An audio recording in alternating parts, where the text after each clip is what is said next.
Yo, One Piece chapter 984. Whoa, Oda, somebody put this man in timeout. Put this man in timeout, man. He gotta go. He gotta go. Another trap, man. Yo, Yamato got no business looking that fine, man. Yo, this man gotta go. Yo, hey, this is the thing too, right? Like Luffy's like, you said son, right? Yo, Luffy thinking the same thing. Luffy's like, wait a second. This man looking sexier than Nico Robin, man. He ain't quite on Nami level, but he clearly looking on the same level as Nico Robin. Oh my god, because they refer to him as like, oh, this is my son. I'm mind fucked right now. I am mind fucked because I can't tell if this is a trap. I know Oda's kind of done stuff in the past, like with characters being transgender, implying that they're transgender. So I'm not sure this is one of those instances. And I think that the wording is very specific here, where Yamato says that she chooses to identify as a man. That's like, wow. Like, the only other thing I can kind of think of is like, did Ivankov kind of just, genetically, did Ivankov kind of touch Yamato and have the same thing that's going on where she turned one of those men into a woman and impelled down? Like, I'm so wow.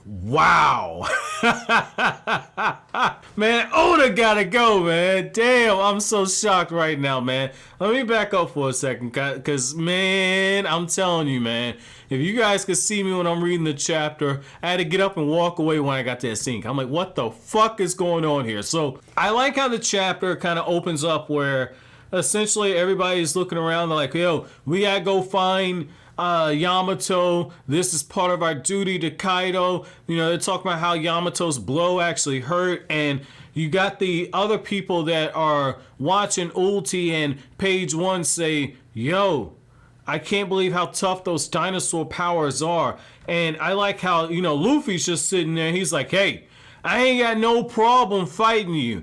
I don't know where you taking me, but I'll whoop your ass too. And it's like, dude, Yamato's clearly stronger than you.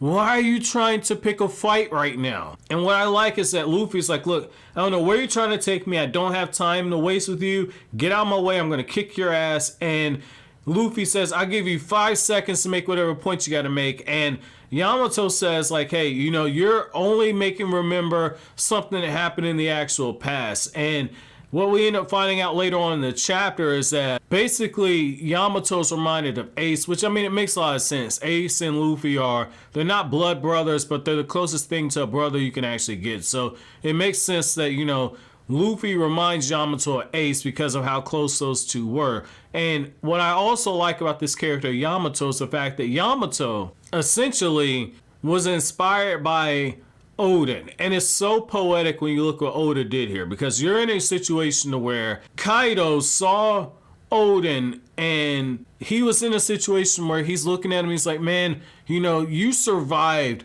an inhuman ordeal. You protected your men. I got nothing but respect for you, but you're so dangerous, I got to kill you now.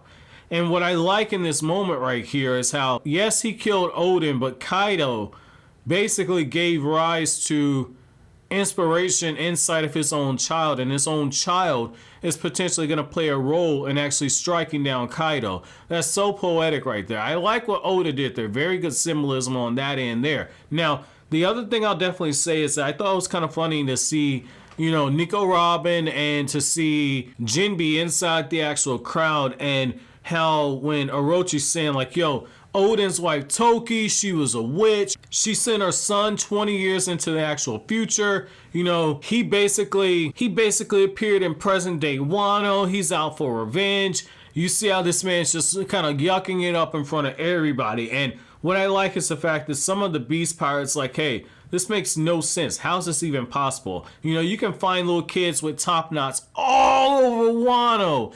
How do we know that this is even Momo? And what I like there is the fact that more people are saying like, hey, the Kozuki clan, they're extinct. And I like how that kind of plays on the fact that it's an open secret in Wano. They're like, yo, Orochi is scared shitless of the Kozuki clan. He's scared shitless, and he knows like really and truly if there ever was one that was alive, that this dude will be ousted from power. And what I like here is the fact that Jinbe's like, totally, man. I totally understand where you're coming from. And you got Nico Robin, and Nico Robin's kind of jeering, and she's like, yeah, you know, bring him down here so I can stab his eyes out. And what I like there is that, you know, you see how quickly Nico Robin's able to blend in. And that's because Nico Robin put on those heels and she went between pirate crew to pirate crew doing what she had to in order to stay alive. And what I like there is the fact that Nico Robin blends in. She's throwing out the suggestion. Likely Orochi does not go through with it, but just throwing it out there,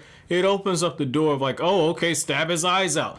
And she's kind of gambling. Maybe Orochi's dumb enough to actually go along with it. And it's also one of those things to where even if it fails, which it likely will, it's one of those things to where people look at her and they don't kind of turn a side eye towards her. So I like that you see that right there. And I also like the fact that, you know, Jinbe and Robin, they both have a moment where they make eye contact. And, you know, Robin, to her credit, she's like, man, I hate seeing Momo like this. You know, I hope that, you know, somebody springs action and get him. And you see the reaction of all of these samurai and all of the Yakuza's men who have infiltrated the actual ranks. So I like seeing that. I also like how, you know, you get this very touching reunion once Law and his men get onto the actual island, where Izo and Kiku kind of reunite. And I like the fact that, you know, Kiku kind of breaks down into tears and Izo's like, yo, you know, you turned into a very fine samurai. So I like that reunion. I thought that was pretty cool.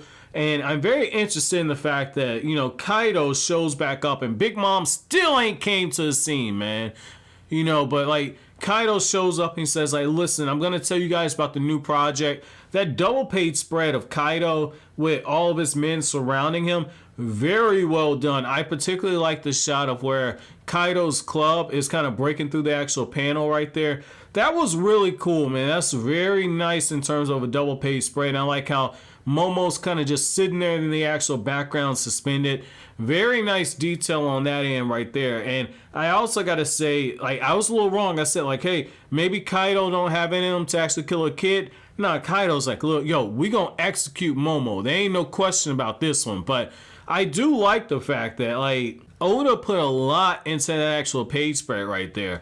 The page spread with Kaido is only second to the page spread where you have Yamato, where Yamato's breaking through several panels, and like you have the shot in the lower right hand corner where you see Yamato's face, and then you see the shot where Yamato's breaking through 4 panels where you get the full body shot, and then you see how part of Yamato's hair is kind of bleeding over into the next panel where Yamato's saying like, hey, Kozuki Oden was a man.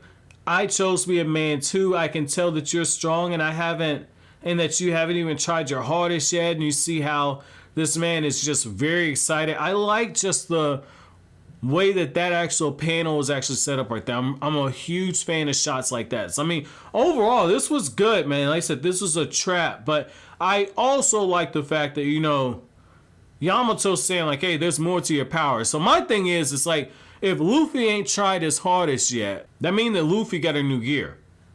Because last time we had something like that said, I want to say that this was during Annie's lobby when Luffy showed off gear 2. So I'm kind of curious right now.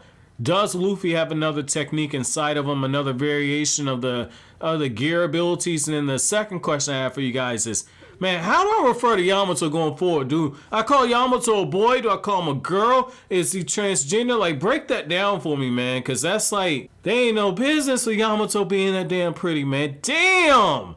Like, if that would have just been like a regular shot and we didn't get any reveal, I would have thought that was a woman. Oh my god. I can't wait to see Sanji interact with Yamato. But as always, guys, if you like anything I had to say, don't forget to comment, rate, subscribe, and share. Thank you so much for watching until the end. Have an awesome day, guys.